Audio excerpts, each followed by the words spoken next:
Welcome to the pitch side studio. Match summary: Pakistan in this fourth game of the Tri-Nation win this by 69 runs against Zimbabwe, with Babar Azam top scoring 74.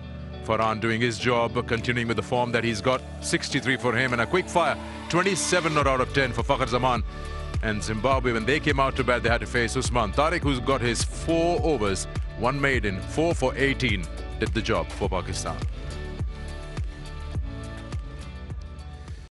Hello and welcome to the pitch side, and we're going to talk about match 4 where Pakistan have had a clinical performance. 69 runs was the margin. It's a huge margin when you talk about the T20 format. Before we move any further, I'd like to introduce my guest. To my left, Bazid Khan, and then to his left is the player of the match, Usman Tariq. Thank you, both of you, for joining us. We'll start with you, Usman. Cannot ask for a better entry into the 11 with figures of 4 for 18. Just run us through your plan that you had with your 4 overs today. Honestly, sir, at that time, like when I started my bowling, like Agha just told me that you'll have to be, having that confidence on your skills, and you should be like, having clarity of your mind, whatever you're doing. I'm with you, whatever it takes, like just go ahead and just give your best shot. I say that. It was the 3rd consecutive game on this pitch. Did you plan accordingly, because your speeds were a little slower than usual, bowling around 75, 76 today?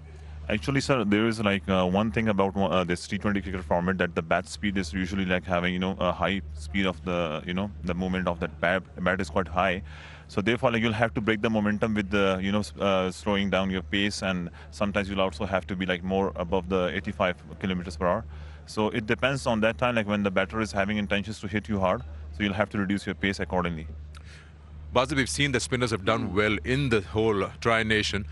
You were expecting this to happen, that a spinner who's got a different style, will cause problems to a side, has never faced him? Yeah, absolutely. With the way that he bowls it, that Usman bowls, very difficult to pick up, very difficult to get into rhythm with his unique action. So anybody who's batting for the first time against him will find him difficult. And T20 cricket or white ball cricket, you want to get after the spinner. Once you're not in sync with the rhythm that he's bowling at, it becomes very difficult.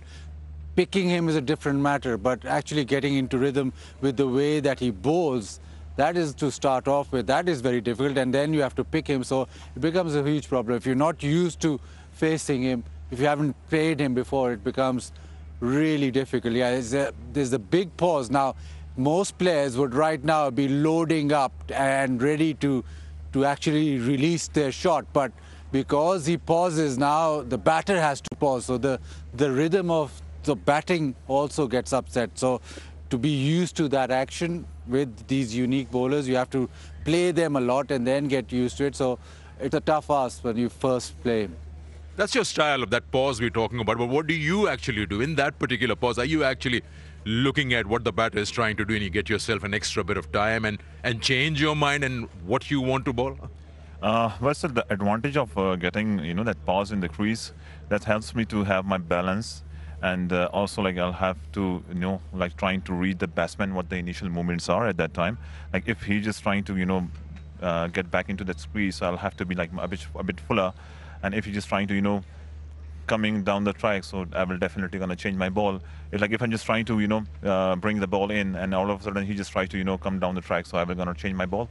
So these are the things, like, which helps me to, like, have the last moment view and just, plan accordingly at the last time. ये action आपने develop किया या ये शुरू से ही आप ऐसे bowling करते हैं, या आपने सोचा कि नहीं यार ये एक तरीका है जिसको मैं परफेक्ट करता हूँ, ये क्योंकि ये मतलब बहुत यूनिक है, बहुत मैंने तो पहली दफ़ा ही देखा है कि कोई बॉलर ऐसे बॉलिंग करे. बिल्कुल सर. असल में देखें, जब मैंने ये स्पिन बॉलिंग स्टार्ट की थी, तो एट दैट टाइम तब मुझे पता नहीं था, अंदाज़ा नहीं था कि यार ये इस तरह मेरा पॉज बीच में आता है. It was like part of my action. फिर with the passage of time it grew, like मतलब वो ग्रूमिंग होती रही, साथ में खेलते गए, लगे रहे. फिर जब बाद में पता चला कि यार ये तो आप पॉज देते हो, काफ़ी कोशिश ने ये भी बोला कि यार आपका मोमेंटम ब्रेक होता है, काफ़ी कोशिश ने बोला कि अच्छा नहीं है, कोई कहता है कि अनयूजुअल सा है, बुरा लगता है, डिफरेंट चीज़ें हुई. लेकिन as far as like I have seen the results, मतलब मुझे रिजल्ट मिल रहे थे. I even try to go with the regular fractions कि मैं पॉज ना ले सकूं, लेकिन वो मुझे वर्क नहीं कर रही थी. तो मतलब ये था कि ये with the passage of time था, शुरू से था, नेचुरल था. फिर मैंने इसको चेंज करने की कोशिश की, लेकिन मुझे रिजल्ट नज़र नहीं आया. Then I just got back into my normal action. I'll ask you that question. As a batter, you'd probably look at his footage if you haven't faced him ever. and then try to figure out maybe the second or the third time when you're facing him what you need to do in order to tackle him. And also that will be a question for you that over a period of time, you know that they'll try to figure you out what differently can you do to survive and have a longer term. So for a batter, I think you need to face him a lot. Yes, you can watch a lot of footage, but it is so unique that you have to face him a lot to actually know that he is now pausing, and now I need to be aware of that, and I need to sort of play a little later. So that cannot, you can see the footage, but I don't think you can actually emulate that anywhere else. That is an issue. I think for him, I think going forward, his consistency is great, but I think he can also maybe just look at being as consistent as possible, because whenever he's going to come on to bowl, especially in T20 cricket, they'll try and get after him. And so far what we've seen, मतलब PSL में देखा या उससे पहले कराची में खेलते थे उसमें देखा, तो he is making sure कि जी ये बैटर अब मुझे लग रहा है कि मारेगा, तो मैं पॉज करके इसको वैसा बॉल करूँगा या इतना स्लो कर दूँगा कि उसमें जोन में आ ही ना. तो अभी तक तो कोई खास चीज़ चेंज करने की ज़रूरत नहीं है, but going forward then you have to be even more accurate, because that's the one thing with mystery spinners, कि accuracy उनकी बहुत ज़बरदस्त होती है. Exactly what I was going to ask you, that it's not just about that pause. Looking at the surface, what's required, you obviously vary your pace. What are the other factors that you work on or you heavily rely on besides that pause? The thing is that I usually rely on the line and length because there was one time when I used to have this curiosity that I used to ask the batter that, can you pick my hand? And I kept asking these kind of questions. So Tom Kodar-Cadmo said one thing to me, that he said, Usman, even if I'm just picking that you're having like that wrong gun which is coming in, and still I don't have the idea that how long it will gonna break, how long it will gonna stay straight. So it's better for you to just focus on the line and length instead of focusing on who's picking you and who's not. So that thing really helped me a lot, and I just started to focusing on the line and length instead of getting into that thing that if somebody's picking me or no. So that's the only thing which is helping me to stick to the plan, and the results are on the board. Yeah, but we also like to look at that hat-trick again, and my question would be, were you expecting Wellington Masakaza to go after you on that hat-trick ball, and did you actually bowl something like that would, drag him into that shot? To be very honest, I wasn't expecting this. I was expecting that he will gonna, block the ball, or will gonna just try to stop or something like that. But I'm really, really thankful to him that he just tried it, and that the result goes in our favor. It's a question that runs through probably many cricketers' minds. Playing league cricket, you played the PSL also, and then playing for the country. Is there anything different that you do as a bowler? You feel the atmosphere, the whole environment is completely different, or it's just another game? To be very honest, I played the last tournament that was Caribbean Premier League. I really enjoyed that thing that they're having a chill environment kind of stuff. They will not gonna put the pressure on you. And the cricket I played over there was a kind of a friendly kind of stuff. And there's no doubt that the competition was really, really hard, because the batters, they will gonna give you tough time. In league cricket, they're not having also pressure on that at that time, when they're facing you. Instead of having the international cricket is having plenty of pressure and then things. So these are the changes I've seen, that in the international cricket, you'll have to calm yourself, and you'll have to be that control on your mindset. So these are the only things which I've seen that in the league cricket, you're not gonna find it. But in the international cricket, people are watching you. They are having eye on you. So all the media and all the Pakistan people will gonna have focus on you. So those are the different things I have seen here. They'll have a focus and they'll pass a verdict. Yeah, of course. Well done today. Congratulations on the hat-trick, and wish you best of luck. And on the show right here, pitch side, we'll take a short break. When we come back, we'll be joined by Pommy Mangwa.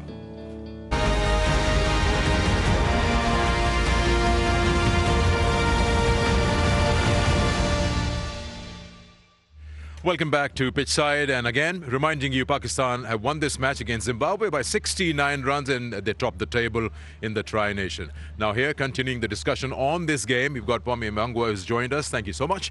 And straight away into that question we were discussing at the start of the play, where you said that there is a certain level of progress in Zimbabwe's team, but consistency has to come in.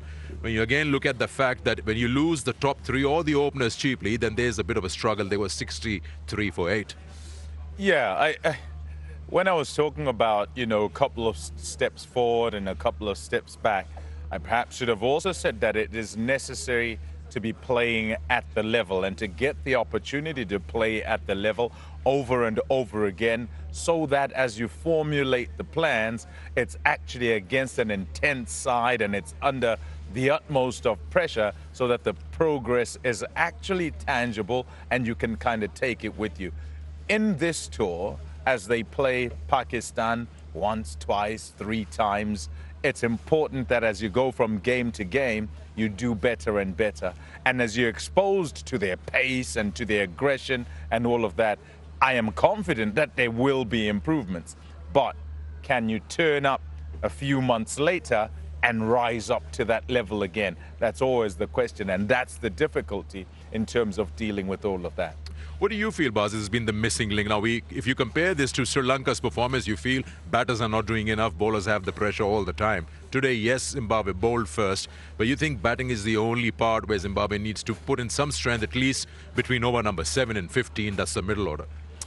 Look, they start well. Normally they start well both with the ball and with the bat. It is the back end where they struggle at. Today we saw the back end, they leaked a lot of runs. You need sort of bowlers who can really bowl defensively and have the ability to, well, just damage control. This is that last over which just disappeared time and time again, and I think it went for 25 or something, and even in that there was an unforced error which was a no ball. So that has sort of the attention to detail even under pressure has to be good. I think those are the areas they can improve. They sort of, I think they play well for maybe 30, maximum 32 overs, and then they sort of fall away, and that's been a little bit of an issue. Yeah, I'll tell you what, I without batting for bowlers per se, I'll say if you manage to set a base, bowlers get under pressure. And so you give Fakhar Zaman and whoever else is coming in at the back end the opportunity to just come in and tee off as a finisher. He's going to put any bowling attack under pressure. The same situation, you imagine Zimbabwe with some sort of platform and Burl to go to work as he did today. Then without the runs, you're under pressure as a Pakistani bowling lineup. Imagine that they weren't chasing as many today and he could play like that with somebody else in at the other end. But because you're chasing 195 and you think that you have to do a whole lot, having not chased it against a really good bowling attack like Pakistan, you try and do too much early on and you leave him as man alone at the back end, and then it seems an impossible task, right? You just get a feeling then the importance of those 27 of just 10, extra 27 runs, you're probably expecting you have to chase 165 and suddenly you're into the 190s has a lot of importance.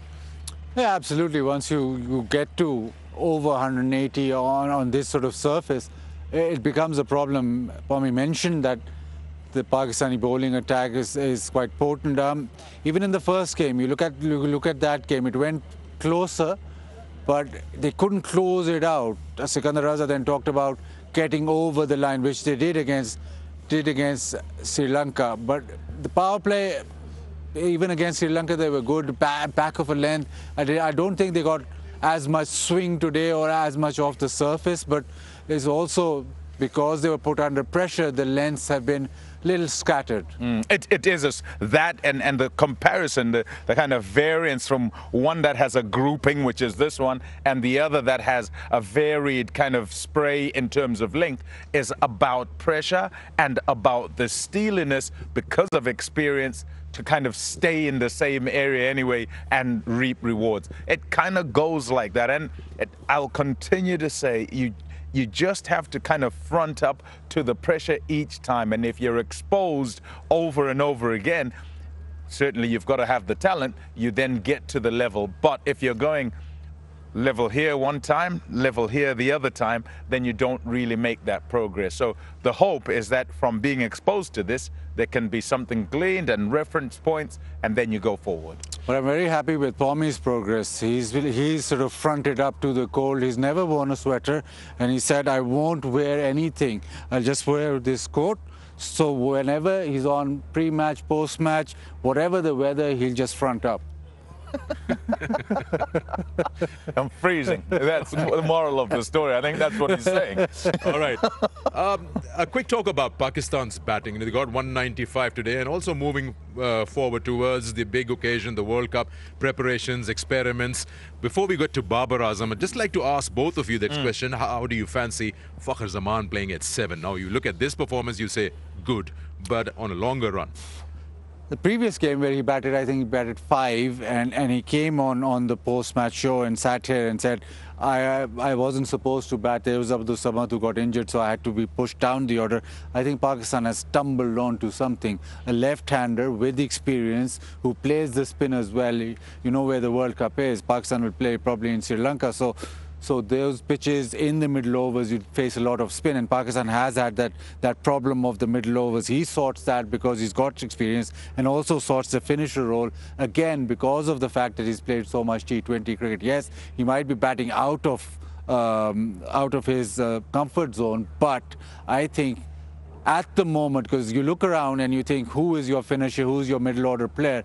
You've got a player who's played a lot of T20 cricket, who has that big match sort of attitude, who has that capability of absorbing pressure and actually putting the opposition under pressure. I think Pakistan have stumbled on a good thing. It's a situational thing. I think what you'd say is that Pakistan should be happy because he has experience at the top of the order. He can walk in at 3. He can, and I don't like to use 3, 4, 5, whatever it is, because I think you can decide when he goes in depending on situation. So he can float and come in at the back end, right at the back. I think the thing that they have stumbled on is the fact that right at the end he can come in and just tee off straight away. But if you were trying to address a scenario where in the power play you haven't gone well, you can send him in at 3 because he's batted in the top order and knows how to work with that, and can also play the spin, so bat through the power play and guide you to what is a platform to then tee off. You want to say something? No, I'm saying sign off because it's quite cold now. But before we sign off, we should actually talk a little bit about 74 from Babar Azam and the knock that he played. And just to ask you as a batter, and then to you as a bowler, Babar Azam's performance in the Tri-Nation has been a little hot and cold. Today's performance looked good with 74. What do you read of him? He's coming back into the groove. What's expected of him is there? Well, there's a lot of pressure. Every time that Babar plays, there's a lot of expectation about him. But the good things are things that are falling into place. Babar at number 3 adds stability to that T20 side. We saw in the Asia Cup, they wanted a player who could actually guide them through those overs where they really struggled. So him in form is a class act. You can't look much further than him. Right, running out of time, so here we are. Time to wrap up. Don't forget this encounter, which is day after tomorrow. Sri Lanka will have a very important game against Zimbabwe. They need to get those 2 points to stay alive in the Tri-Nation. Do join us for all the action, which starts at 5:25 p.m. local time, live from the Rawalpindi Cricket Stadium. All right, thank you so much for joining us. Hope you've enjoyed our coverage. We'll see you day after tomorrow.